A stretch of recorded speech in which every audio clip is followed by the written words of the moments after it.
So I haven't really made a video or put a video on this channel for a very long time because I no longer have time to do the booktube hobby and talk about books because I've been trying to make the world a little bit of a better place with all the man-made apocalyptic horrors that are going on. So please see the video that I made before this one where I actually read my letter to city and county officials regarding the local presence of ICE. And you can use that as a prototype or a template to write your own letter to your own county and city officials. So I have been busy with other things, and I'm making this video basically for the Etowah County Democratic Women's Club so they can basically see the books in person without actually physically having them or having to buy them that I'm talking about. I am doing a book club the last Sunday of every month for the club, and it's more of a philosophical salon. It kind of is a homage back to the salons of the Enlightenment during, the French Revolution and all these other time periods that we've been through that apparently, we're reliving again. So, in order to save knowledge and to have hyper-local community around academics, but in particular philosophy and the humanities that are coming under attack, I want to do a book club. That was something that I could do for the community. And I'm going to show the list of books that fall under the theme. I guess I should say the name of the book club. I gave it a really quirky name because, I just didn't want to say Democratic Book Club or Socialist Book Club or Democrat Socialist Book Club. Jelly Bellies Socialist Book Club for the End Time. Or the end times, whatever. I think I put end times on that's what I had them put on the website. So basically it's named after Arabelle, who is over there snoring. It could be Arabelle's Socialist Book Club for the end times. You could take your pick, Jelly Belly or Arabelle's, whichever you feel comfortable saying. The point is that it's supposed to be whimsical but philosophical, and it's supposed to make you feel better about things. To know that you're not alone. So I thought, what a better thing to do than to read a bunch of philosophy, right? Like the stuff that you tried to avoid in college. But I started out as a philosophy major, so reading philosophy in a way is kind of like going home for me. And I do have a bit of economics, economic systems, and political philosophy in with this mix, which is very fitting for what we're living through right now. So I'm going to start with the first stack, and I'm probably going to make videos about the other books that you asked about, like other recommendations about just philosophy, like the hardcore stuff, and then fiction, and then natural literature and science literature that's very accessible, and you don't have to be a science major to read the books that I'm going to recommend. But right now I'm just going to talk about the political philosophy since it is a socialist philosophical book club salon. Okay. So a very accessible one, which is actually more sociology, it's a collection of essays, is Bone of the Bone. And I showed this at the coffee meeting. This is Bone of the Bone. It's Essays on America by a Daughter of the Working Class. And I actually saw an interview with Sarah Smarsh on Jon Stewart's podcast. He has his podcast on YouTube. You can just plug it in and find his podcast. But there she is. She basically put together this book of all her essays she's written on the economic situation in America since she was young in the 1990s through now. And she covers a lot of topics. It has to deal with women's issues, being a young woman and coming of age when I came of age, and how it was very difficult, even in the 90s, to be taken seriously because of just the social hierarchies and structures. Here, her first chapter, how I moved 21 times before college. I mean, that's very lower middle class. If you were technically lower middle class or borderline poverty, that was not uncommon. We moved a lot when I was young. She talks about highway construction may unearth human remains. That's the second essay. And then Dear Daughter, Your Mom. That's really a sweet one. But she talks about all sorts of issues: pride, poverty, and prejudice, blue wave in Kansas, chronicling a community, a country in economic crisis, I am burning with fury and grief. All these are titles to her essays. And These are the issues that we saw in the aunts, the 2000s. The uprising of women in red states is just the beginning. And it has the years and the periodical or the paper which she published the essay in originally. So, and again, her essays span all the way from 2013 to very recently, 2024. And I've started this week, and I want to get it done before we meet because I want to pass it on to other people who want to read it. So I know I've taken the time talking about this book, and I just think that being women and having lived through this from Gen X through both types of boomers, I think that this is very significant. And also, it also helps because Gen Z thinks they're the only one that have ever been hurt economically. Um, I'm a sharecropper's granddaughter. There is one generation between me and very, very extreme poverty. I mean, my mom did not have running water in her house till the third grade, and she's a boomer. So this bullshit that Gen Z is the only one that can't afford a house or can't afford this or can't afford that. On my own, I could not even afford a car. That's just the reality of it because of my student loan debt. And I'm not ashamed to say that because guess what? I did the right thing. I wouldn't even got a graduate degree.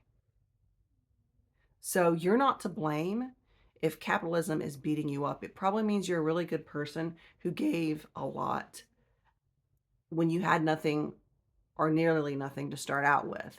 So I've been very thankful for every so-called break that I've gotten, but I've also made sure that I give back. And why is it always the people that don't have a lot to give giving? Have you noticed this? Anyway, this is a good book. I digress going on a rant, but this is a really good book. And I'm going to pass it around, and I've already kind of, yeah, I just love that book. So now we're going to get into the book that I bought a stack of these, and I think I got 8 or 10 or something from the book outlet. A lot of these books, including that one, came from the book outlet. So I did not pay a lot for these books. I did not pay market price, or either I bought them used from used bookstores online. I do Pango books, and I sell books on Pango too. So I always have this recycling thing going on of books in my house. But this is the copy that Brian gave me for Christmas, Lessons from Cats for Surviving Fascism. And I read this book on Christmas Day. Like I just sat and read the whole thing. It is so true. I mean, we could learn so much from cats. What did Mark Twain say about cats? Humans, we would be bettered if we were crossed with cats, but it would degrade cats. And I paraphrase. But that is so true. We are so fortunate to have these majestic people right now as role models on how to survive this bullshit that we've created, that we have done. So, and it says cats, the original masters of stealth, sass, and strategic chaos, have been teaching us survival tactics for centuries. They haven't just been this explicit about it until now. And this is this is this is so funny. Most of the survival skills, this is no shit, no joke. Most of the survival skills that I have as a human being, I actually learned from watching cats and growing up around my cats. So there you go. I will give credit to where credit is due. Okay. So now we're going to get into some heady stuff. This is the British professor and philosopher John Gray, not the American John Gray, two John Grays. So the New Leviathan's Thoughts After Liberalism. He also wrote, and it's over there. I didn't grab it. I'm sorry, but Feline Philosophy, kind of like this one. It was basically the premise is the thesis is telling you cats got this shit. Like they got it. Okay. So that Feline Philosophy was a good book too. But this one is scaring the shit out of me. I had to actually stop reading it, like I'm on page 95, because it's basically a parallel between what's going on now in America and the collapse of the Soviet Union.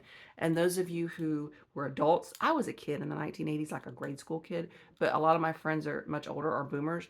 Those of you who are adults, oh my God, this one's kind of terrifying. But Brian actually wants to read this one because it's pretty heady. It's very meaty. It's something that's definitely you want to sit with, and it is a philosophical text in regards to you're gonna have to read those sentences over, and I have to reread them because I'm like, oh shit, you know what I'm saying? Because what we're living through are my nightmares I've had all my life. So the New Leviathans, I will bring this one to the first book club salon meeting. Okay. So because if we have any guys, I'm sure they're going to be like, Brian, wants to read it. So this one I read. I devoured this one, and it's very meaty too. It took me like the whole month of January to really get through it because I'm not an economist. My brother-in-law is an economist, but I am not. So it's Vulture Capitalism, Corporate Crimes, Backdoor Bailouts, and the Death of Freedom by Grace Blakely. And she is British. So she does bring in some kind of a global economic systems to this book that if you're American, you may not get in school, but you're getting an introduction to it now. And you can find interviews with her on YouTube. She's a very good lecturer. She knows how to explain things. So, and of course, I marked this book up. I was reading it in bed, and I think I stepped on it and I broke the binding. So, yeah, this is good. She does make a really good case for socialism and social systems as far as a social welfare system and how we use that's the reason we have civilization and we have this concept of Maslow's hierarchy of needs. So we can provide that. We can provide that's how you get civilization, childcare, healthcare, public education, public libraries, public roads. I mean, even the Romans knew this shit. I mean, the right loves to talk about the fucking Romans. Even the Romans knew this shit, y'all. So yeah, this is a very good book, but it is very economic philosophy heavily based in economic theory. And but it really does erase a lot of the bad propaganda we got toward the scary S word socialism when we were kids in the 80s and the 1980s. And I guess a lot of you were adults in the 1980s. So I have to remind myself of that. So this is kind of a period. Well, it is more of a periodical. The New Left Review, and it is academic. If you're an academic or librarian or you have a former life in that world, you may enjoy this periodical, and I'll bring it. It does cover things like beyond capitalism and philosophy and just all sorts of stuff like that. So that's a periodical. Now, this is a good introduction if you're really getting comfortable with socialism, like the Bernie Sanders, the AOC, the Jasmine Crockett, like that kind of stuff, like American democratic socialism, which we've always had. I mean, we had Truman. We had Truman. My grandmother actually was on stage with Truman back when he was campaigning. So this has a history with me personally. Social democracy, or yeah, social democracy, democratic socialism, both. A social democrat and a democratic socialist are two different things, though. But okay, so the socialist awakening. What's different now about the left? And this guy, John B. Judas, he does a really good. He's an editor, and he does a really good job of breaking down socialism and the different types of socialism. It's very accessible, and that's why I got it. I actually bought this on Pango, so it was probably came from a student who was taking a class in econ, and of course I marked it up too. But one thing that I need to say, and I know that we've been talking about like what went on with the DSA, like the Democratic Socialists of America, their Birmingham chapter, and all that crazy ass drama because they don't like older women. Um, Basically, he does say in here he critiques the DSA, like the Democratic Socialist of America, as a national organization. And he does a pretty fair critique. He does say we need an organization and a party like this. We need several parties like Germany or Great Britain. But the thing is, this organization doesn't really do anything. They're performative. It's kind of like, remember the Occupy Wall Street movement? It was a good idea, but what was the solidifying? What was the message? We get it, the 99% or whatever. And of course, that started with the millennial generation. And this goes into how I have said over and over, millennials and down do not know how to organize, and that's a whole other rabbit hole I'm not going to go down. But I know because I've taught those kids, and why am I calling them kids? They're not that much younger than me, but whatever. Yeah, but this really does critique it. And one thing that I need to say about the DSA is that the DSA, they are too comfortable with Marxist Leninist. Okay, Marxist Leninist. Dude, that's like Soviet communism. Now we know that fucking shit doesn't work. That's not American democratic socialism. And I have a big problem with an American organization not kicking those fuckers out. Because I do think sometimes you do have to draw a line. You do have to draw a line. I believe in nuance, but I also believe that some things are just going to be black and white. And if you're talking about standing in breadline, Soviet communism, Marxist Leninist bullshit, I ain't got nothing to say to you. You know what I'm saying? So this, he does a good job driving a wall between those two things, between socialism and all that other stuff that was used to destroy an entire continent, basically. So now this is I have not read this book. Disclaimer: I have not read this book. This is a Pango book. Why you should be a socialist. Why you should be and I know it's showing different on here. I'm sorry, I can't do anything about that. But Why You Should Be a Socialist by Nathaniel J. Robinson, and he's an editor of Current Affairs. So this is going to be a pretty probably easy read, and I'll just read some of the chapters, like the chapter titles, like why I bought this book and why I thought it would be relevant today. So he has part 1, what is the left so mad about? Part 2, what is socialism and why is it so good? Part 3, what are the other political ideologies and why are they bad? Oh, he has one, chapter 11 is called Polishing Turds. I can't pronounce this word. I don't know why. The inequality of liberalism. What is the fuck is wrong with me? I'm losing my brain. And so I'm not going to start over. I'll just leave that in there because I don't know how to edit things out because I'm not tech savvy. I'm really not tech savvy. So inadequacy, the inadequacy of liberalism. See, I'm an English teacher and I fuck up too. So there you go. But this one I have not read, but I think it covers a lot of questions that we have, and it's good to read something like this to have. I don't argue with people. Like I just don't have time for that shit. But if you have people in your life that want to engage with you and you're willing to engage with them in some conversation where they're going to try to be a smart ass, you can say, hey, why don't you check this out? Why don't you look this up? Go Google this. You know, Google is free if you have a phone. And that's a good reference to pull from and give them ideas to critique not just their own cult, but other thoughts as well out there, because that's what critical thinking is. You're critiquing it all. Okay, so this I've heard of, and I have actually not read this one. It's called The Invisible Doctrine, The Secret History of Neoliberalism.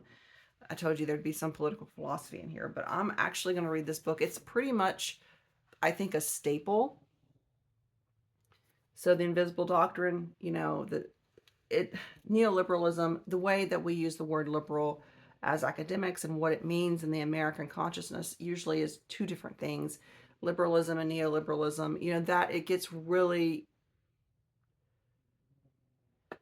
if you talk to the average person about this stuff, they just get that glaze, like the glaze, like over their face. And, you know, and I get it that this is not for everybody, but this sort of shit, civics should have been taught.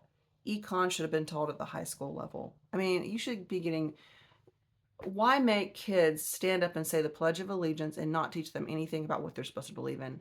That's kind of cultish. And our country's been that way for a minute. So patriotism has led to this nationalism, but that's what patriotism leads to when you don't actually teach what it is. You don't teach what you're patriotic about. You don't understand civics. You don't understand your economic systems. You don't understand your history, and you hide certain parts of history, or you literally whitewash history. And I'm going off on a tangent. So this has been longer than what I thought. I'm going to stop here, and I'll cover the other books in another video, and I'll just have to put up like different categories. Okay. Sorry, but you know, I could talk about books all day.